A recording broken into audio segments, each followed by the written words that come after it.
Good morning, welcome to our programme. Hundreds of you got in touch after our exclusive story yesterday revealing that at least 20 ex-Jehovah's Witnesses are suing the organisation over historic sexual abuse by senior figures in the religion. 2 women told us they were abused as children, one from the age of 8, and a former elder who served in the organisation for 55 years revealed for the first time that he too was sexually abused as a boy. Sally was one of the many people who got in touch with us. It's not her real name. She's a non-practicing Jehovah's Witness, and she says she was sexually abused as a child, and when she reported it to the so-called elders, she was ignored and threatened with being ostracised from the community. Well, my husband heard about it in the morning and texted me because he knew this was such an important issue for us, and so I quickly put the television on, and then when I noticed at the bottom you could email in, I felt I really wanted to do that, so I did. And we read your email out. Yeah. How did you feel about that? It felt incredible. I felt like my voice was being heard. Can I ask you to tell our audience what you say happened to you when you were growing up? Well, the abuse went on for a long time, and the person who abused me, there was a lot of oral sex, and him touching me being made to touch him, and me watching him do things with other people. And I know this began when you were a young girl. How long did it go on for? Until my late teens. What kind of effect did this have on your life as you were growing up? A huge effect. Like, I now have PTSD, and I also have chronic fatigue syndrome.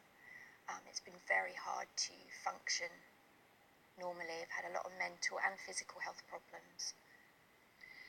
Now, 7 years ago, as an adult, you decided to come forward and tell the elders of the Jehovah's Witness Church in Australia, where you lived at the time, about what had happened. What did they say to you when you reported this to them? The first thing that I was told by the elder was to see the best in this person and to try and forgive them. And how did you respond to that? I felt outraged. I found it hard to speak. I was so angry and disappointed because I really had turned to them for help. What did you expect them to do? I expected them to take it seriously and to try and help me sort it out.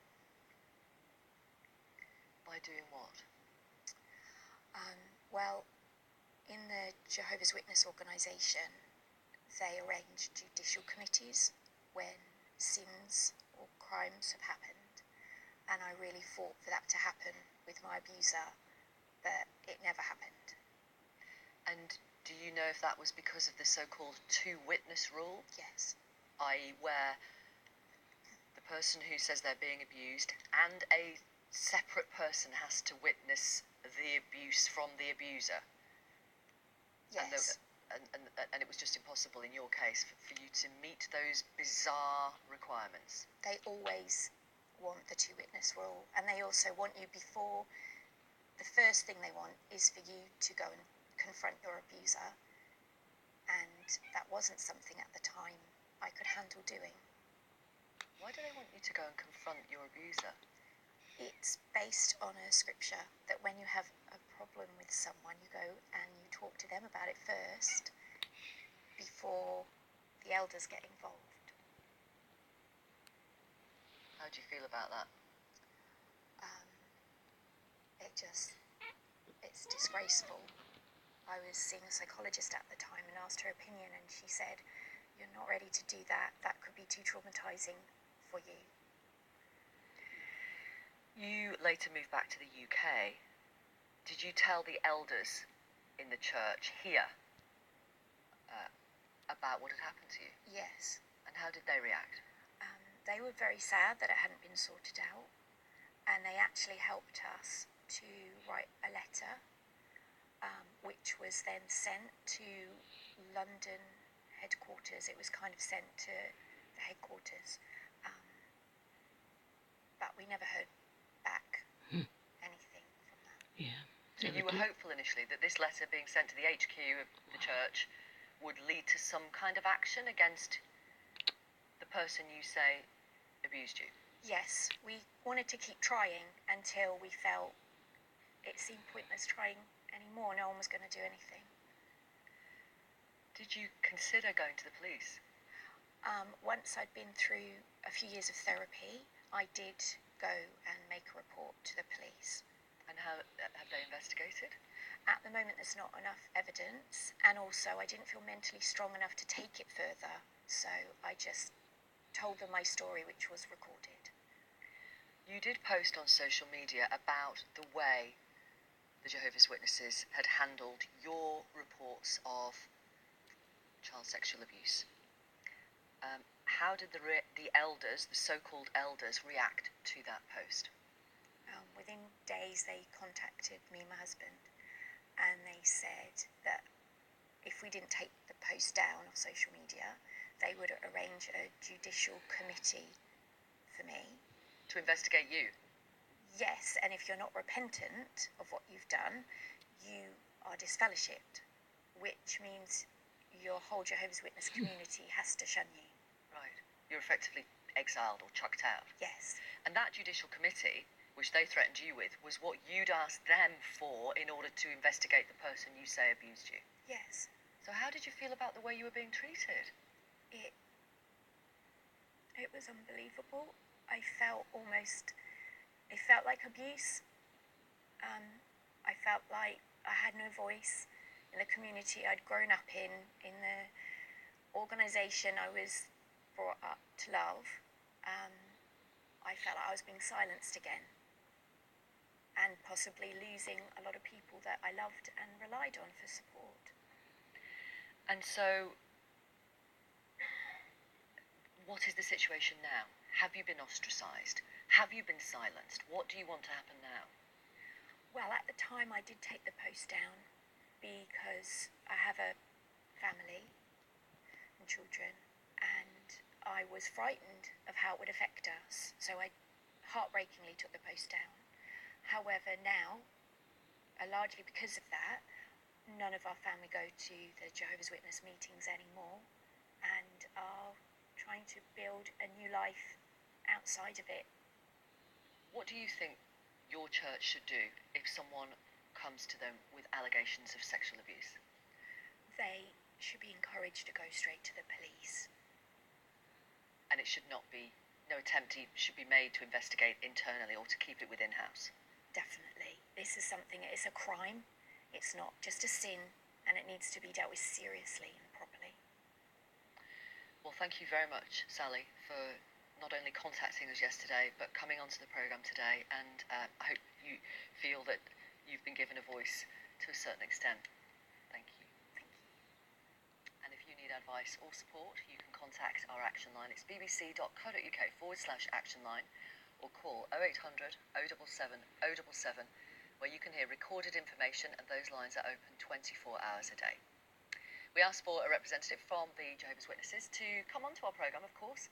They declined, but said in a statement the only way that a child abuser can gain access to children in a religious organisation like ours, which does not have any programmes that separate children from their parents, is through parents themselves. Nice. Adding that for decades the organisation had educated parents about the dangers of child abuse and how they can protect their children. They went on to say, when elders learn of an allegation, they comply with child abuse reporting laws, even if there is only one witness. When the parents and victims are informed, they have the right to report the matter to the authorities.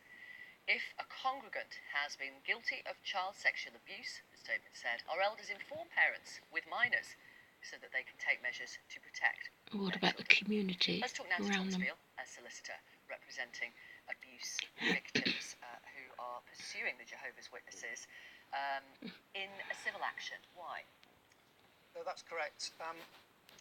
First of all, and first and foremost, what I would say is any survivors of child sexual abuse should report the matter to the police before any civil action is pursued. And indeed, if the organisation themselves are aware of that, they should report the matter to the police. So a criminal investigation can be carried out and the perpetrator can brought to justice. Once that's been resolved, they bring a civil action because they want some degree of closure, and in many cases they've approached the organisation itself, but they've denied what's happened or just refused to engage, which leaves them the last resort of bringing a civil case against the organisation for the injuries, the psychiatric injuries that the abuse has caused. Many of our clients are extremely vulnerable and have periods out of employment or are unable to work at all, and also require a lot of treatment to help them recover from the impact of the abuse. And their only recourse to do that is to hold the organisation responsible. And when people hear an organisation is being sued, many of us imagine millions of pounds. What kind of sums are we talking about? Because it's certainly not that, is it? That's correct, Victoria. Sadly, the level of compensation in England and Wales isn't as high as we would like it. And it's between what and what? It can range between 5,000 to 100,000, possibly for the injuries themselves, and then there's additional damages for any financial losses suffered, such as loss of earnings, and also treatment costs, which can increase the awards that are made. Again, we have more people contacting us today. This emailer says, just wanted to thank you again for giving this airtime today. Like, really thank you. I'm an ex-JW abuse survivor. I was abused by a member of the Jehovah's Witnesses from the age of 4. I'm in my 40s now, and I only went to the police recently. During the police investigation and questioning my abuser, who was serving as an elder, he was protected and advised by the organisation. They're told that there is a time to keep quiet, and a time to speak effectively, saying that in order to protect the religion. He remained an elder, and the congregation were not warned, yet he remained also as a trustee and in good standing. He was subsequently removed several months later, but no information given as to why. I felt compelled, says another viewer, to tell you my experience of this. As a child, I was brought up in this religion by my parents, who had no idea that whilst they were visiting their friends and having Bible classes in their house, I was being sexually abused by their son upstairs. I was 7. He was 10 years older. I didn't tell them about it, and they didn't find out about it until years later when the police phoned me, because another girl had gone to the police to report him doing it to her too. Why would the Jehovah's Witness organisation be liable, are you going to argue, in this civil action? So, there's two legal principles generally, one of negligence and one of vicarious liability. The emails and texts that you receive from many individuals, you'll see that quite often an allegation or complaint has been raised, and the organisation are aware of it, the elders are aware of it, and they fail to take action. And that perpetrator then goes on to carry out abuse against another individual, and that would give rise to what's called a negligence claim, because the organisation have failed to take the appropriate action. And the second is a principle called vicarious liability, which holds the organisation responsible for the abuse carried out by a perpetrator against an individual because they've abused their position of authority that the organisation have put them in. And it's through that position they've exploited and gained access to children to carry out the abuses. Thomas, thank you. Thomas Beale, solicitor representing some Jehovah's Witness abuse victims. We also asked for an interview with the Charity Commission because they have been investigating the religious organisation for a number of years. Their chief executive, Helen Stevenson, said this in a statement to us: the testimonies that have been shared with this programme are highly distressing. We understand the public's concern and we welcome the spotlight that is being shone on these serious issues. Our priority is and must be to tackle the concerns that we are examining through our investigation.